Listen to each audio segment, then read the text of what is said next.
Well, hey everybody, we wanted to spend some time today reflecting on the things that we've been talking about as a couple. Sarah and I are actually reading books that are written by a husband and wife. We didn't realize that when we purchased the books, but in our midst of our discussion today, we realized that. And so in the midst of that discussion, we were kind of sharing ideas and sharing the insights and the things that we've learned from each of our respective books. And we got onto the topic of partnership in marriage, which I thought you actually brought up and had some really good insights. Yes. It just kind of led me to think about when Andy and I were first volunteering in youth ministry when we were dating. We were volunteer youth workers, and we worked alongside each other as we served the students through Bible studies and small groups and retreats and camps and all things youth ministry. The Lord had placed a passion in both of us to reach young people for Christ.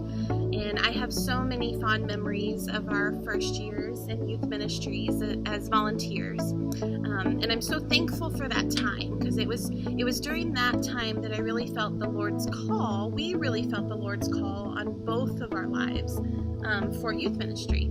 So when we were married in August of 2000, and when Andy started full-time ministry in September of 2000, the calling to full-time ministry wasn't just Andy's job, and I wasn't just there along for the ride, but it was more of a combining of two callings merged together for one purpose. And I am so thankful to be doing ministry with this guy right here. We've always had a we mentality. And the ministry that God has called us to, it's always been us and we, and working together in ministry has, it's always been a strength of ours. That doesn't mean we do all things together. There are times God calls me to a specific task or role or a conversation that He might not be calling Andy to, and vice versa. But I draw strength in knowing that I am not walking alone in each of those callings. In 1 Thessalonians, it talks about God who calls you is faithful. And I know God is always with me as I walk in His calling.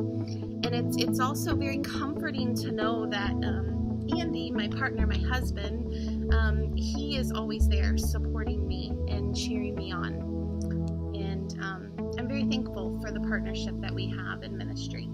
You know, I think that principle, as you were talking about that today, that principle is true for couples who are in ministry and couples who aren't in ministry at all, or at least vocational ministry. You know, we're all called to be ministers, but it's always shocking to me when I speak with couples and I realize that they really don't have any idea what their spouse does outside of the time that they spend with their spouse. And I think if we're going to have a strong and we're going to have a healthy marriage, we have to stay in tune to what's happening in the lives of our spouses outside of the limited time that we get to spend with them.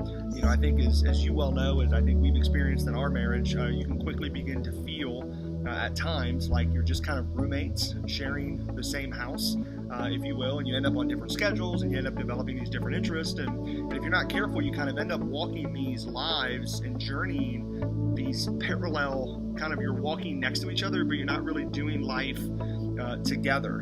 And I think it's in the vein of really what we talked about last night in our video post about the idea of intentionality.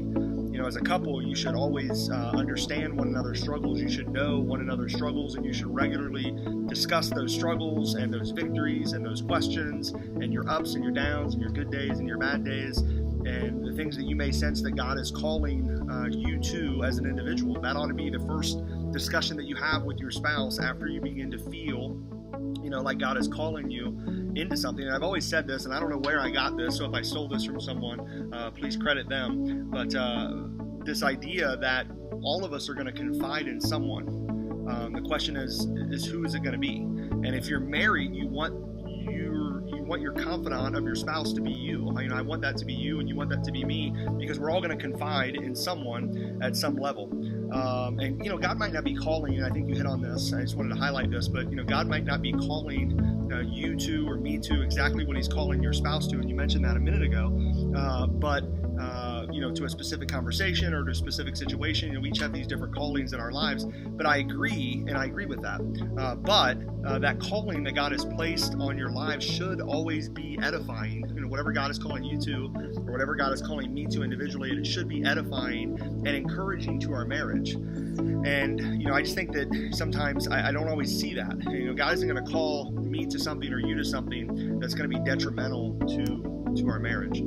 So I think if we can begin to view our marriages as spiritual partnerships and not just domestic partnerships, which it sometimes seems like that's what it is, and I believe the Bible makes a strong case for spiritual partnerships in the first place, I think we can kind of begin to just continue to draw close and to strengthen that relationship beyond, what's for dinner and who's picking up the kids, etc., etc. Thank you for spending a few moments with us tonight. We love to share life and thoughts and truths with you. Be encouraged and keep